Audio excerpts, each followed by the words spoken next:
Friends, अब आप मुझे फॉलो कर सकते हैं अनअकैडमी लर्निंग ऐप पर। प्लेलिस्ट में जाकर अनअकैडमी लर्निंग ऐप डाउनलोड कर लीजिए और वहाँ सर्च कीजिए प्रतीक्षा आचार्य।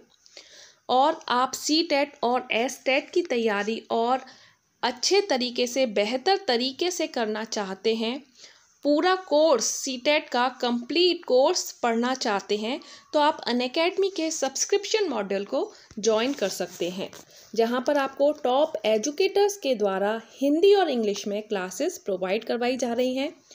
यह कोर्स आप बहुत कम फीस में ज्वाइन कर सकते हैं। बहुत सारे लोगों ने इस कोर्स को ज्वाइन किया है और फ़ायदा भी उठा रहे हैं। जब भी आप कोर्स ज्वाइन करें तो वहाँ पर आपसे एक रेफरल कोड पूछा जाएगा, जिसमें आपको लिखना है प्रतीक्षा, PRATIKSHA, प्रतीक्षा लिखना है। और जब भी आप प्रतीक्षा लिखेंगे तो आपको क्या होगा, 10% का जो डिस्काउंट है वो इन कोर्सेज पर मिल जाएगा। आप 1 महीने का ट्रायल लेकर देख सकते हैं। जितने भी कोर्सेज हैं आप सभी को पढ़ सकते हैं। अनलिमिटेड कोर्सेज और क्लासेस एक्सेस कर सकते हैं, उनका लाभ प्राप्त कर सकते हैं। और उसके बाद जो टॉप एजुकेटर्स के द्वारा नोट्स और ई बुक्स अपलोड किए जाते हैं उनको प्राप्त कर सकते हैं। Hey guys, welcome to online study bytes. This is Pratiksha Acharya. CTET and TET 2019 में अप्लाई किया है और पेपर 2 की तैयारी कर रहे हैं SST से। तो हिस्ट्री के काफ़ी सारे क्वेश्चंस आपके एग्ज़ाम में पूछे जाते हैं, तो उसी की तैयारी के लिए ये वीडियोस अपलोड किए जा रहे हैं। और आप CTET और TET के अलावा किसी भी स्टेट एग्ज़ाम की तैयारी कर रहे हैं, वहाँ पर भी ये क्वेश्चंस काफ़ी महत्वपूर्ण हैं। तो मौर्य वंश के अशोक का शासनकाल आज हम इस वीडियो में जानेंगे। जो भी महत्वपूर्ण पॉइंट हैं जो एग्ज़ाम में पूछे जाते हैं वो सभी इस वीडियो में शामिल किए गए हैं। तो ज़रूर पूरा वीडियो देखें और लाइक एंड शेयर करना बिल्कुल भी ना भूलें। वीडियो अच्छा लगे तो लाइक ज़रूर करें, कमेंट करके बताएं और चैनल को सब्सक्राइब कर बेल आइकन पर ज़रूर प्रेस करें, जिससे कि CTET और TET से संबंधित जो भी न्यूज़ होगी या इम्पॉर्टेंट वीडियोज़ होंगे या जो भी नोट्स होंगे वो आप तक पहुँचते रहें। उसके लिए आपको बेल आइकन पर प्रेस करना ज़रूरी है। तो चलिए स्टार्ट करते हैं आज का वीडियो। अशोक का शासनकाल देख लेते हैं, इम्पॉर्टेंट टॉपिक है, तो कोई भी पॉइंट स्किप मत कीजिएगा, पूरा वीडियो ज़रूर देखिएगा। अशोक का शासनकाल 273 ईसा पूर्व से 232 ईसा पूर्व तक चला। बिंदुसार के पुत्र थे ये और इनकी माता का नाम था शुभ्रदांगी। बिंदुसार के बाद उसका पुत्र अशोक 273 ईसी BC में मगध का शासक बनता है, परंतु इसका विधिवत राज्याभिषेक 269 ईसा पूर्व में होता है। राजतरंगिणी, जो कि कल्हड़ के द्वारा लिखित पुस्तक है, राजतरंगिणी, ध्यान रखिए किसने लिखी है, कल्हड़ ने।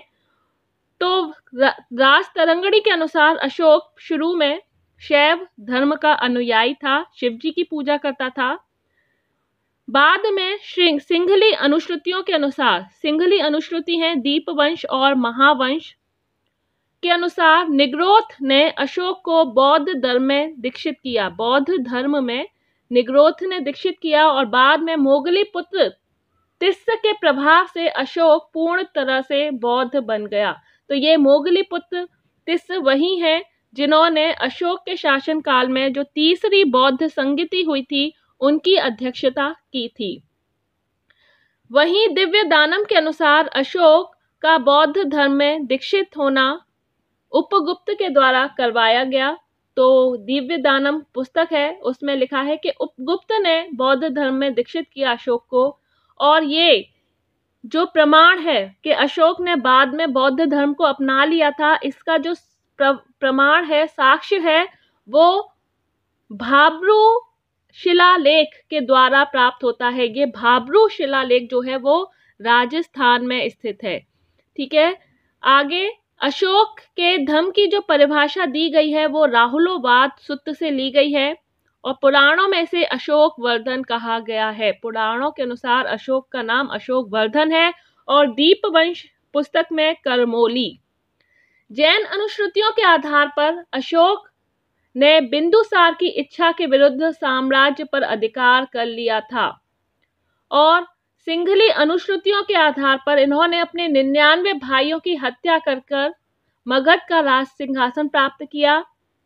और तारानाथ के वर्णन से ज्ञात होता है कि जो सत्ता प्राप्ति के लिए जो गृह युद्ध चल रहा था, इसमें इसने अपने भाइयों का वध किया और राज सिंहासन प्राप्त किया 269 में,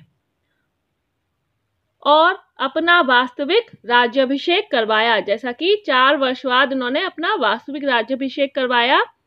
भारतीय इतिहास में अशोक अपने अभिलेखों के लिए अत्यधिक प्रसिद्ध हैं। इनके अधिकतर अभिलेख ब्राह्मी लिपि में हैं और सिर्फ 2 अभिलेख शाहबाजगढ़ी और मानसेहरा अभिलेख खरोष्टी लिपि में है। अधिकतर जो अभिलेख हैं वो ब्राह्मी लिपि में है, और जो 2 अभिलेख हैं शहबाजगढ़ी और मानसेहरा का जो अभिलेख है, जो कि आज पाकिस्तान के अंतर्गत आता है, वह जो अभिलेख हैं वो खरोष्टी लिपि में है। इसका सबसे प्रसिद्ध अभिलेख 13वां शिलालेख है, जिसमें इन्होंने कलिंग युद्ध की जानकारी दी है। इन्होंने शासन के 10वें वर्ष अशोक ने बौद्ध गया की यात्रा की और शासन प्राप्ति के 14वें वर्ष धम्म महामात्री की नियुक्ति की। अशोक की राजकीय घोषणाएं लघु स्तंभ लेख पर उत्कीर्ण की जाती थीं, जबकि गुहा लेख धार्मिक सहिष्णुता के परिचायक थे। नेक्स्ट वीडियो में हम पढ़ेंगे अशोक के शिलालेख, लघु शिलालेखों के बारे में, और जो भी शिलालेख हैं कि किस शिलालेख पर क्या लिखा हुआ है। जो 14 शिलालेख हैं उन सभी के बारे में आपको बताएंगे। नेक्स्ट वीडियो का जरूर वेट कीजिए और उसको जरूर देखिएगा। 20वें वर्ष लुम्बिनी ग्राम की यात्रा की और लुम्बिनी को करमुक्त घोषित किया। और ये अक्सर क्वेश्चन पूछा गया है ये वाला, कि अशोक ने अपने 20वें वर्ष में किस ग्राम की यात्रा की थी, किस जगह की यात्रा की थी, तो लुम्बिनी आंसर होगा। और एक और क्वेश्चन आया है कि अशोक ने 20वें वर्ष किस राज्य को, किस ग्राम को कर मुक्त किया था, तो आंसर लुम्बिनी होगा, क्योंकि ये 20वें वर्ष इन्होंने लुम्बिनी की यात्रा की थी।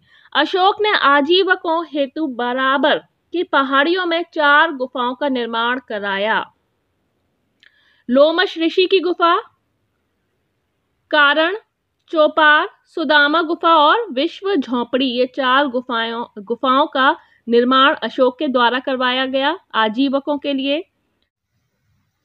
तो यहाँ पर अशोक से संबंधित जो इम्पोर्टेंट पॉइंट थे वो एंड होते हैं, लेकिन अशोक के उत्तराधिकारियों के बारे में भी आपको जानना है। अक्सर प्रश्न पूछ लिया जाता है। तो अशोक के एकमात्र पुत्र का उल्लेख मिलता है एक लघु स्तंभ में, जिसका नाम है तीवर, और पुराणों में दशरथ के विषय में पुरातात्विक साक्ष्य भी मिले हैं। तो 5वां मौर्य वंश का शासक था दशरथ, जो कि अशोक के बाद कुणाल और कुणाल के बाद दशरथ ने मौर्य शासन को संभाला, और उन्होंने देवनाम प्रिय की उपाधि भी धारण की। देवनाम प्रिय की उपाधि धारण की। पुराणों के अनुसार अशोक के बाद कुणाल शासक बना। नेक्स्ट, बृहद्रथ का नाम फेमस है क्योंकि ये मौर्य वंश का अंतिम शासक था। 184 ईसा पूर्व तक 185 ईसा पूर्व में पुष्यमित्र शुंग ने इनकी हत्या कर दी थी और एक नए राजवंश शुंग वंश की नींव रखी थी। तो क्वेश्चन आता है कि मौर्य वंश का अंतिम शासक कौन था? तो बृहद्रथ, जो कि मौर्य वंश का अंतिम शासक था, ये आपको ध्यान रखना है। और इसकी मृत्यु किसने की थी? शुंग वंश के पुष्यमित्र शुंग के द्वारा इनकी मृत्यु कर मौर्य वंश का अंत कर दिया गया। तो इसी के साथ यहाँ पर मौर्य साम्राज्य एंड होता है। और नेक्स्ट वीडियो में हम अशोक के शिलालेखों के बारे में और स्तंभ लेखों के बारे में पढ़ेंगे। अभी के लिए इतना ही। Bye bye, take care and thanks for watching.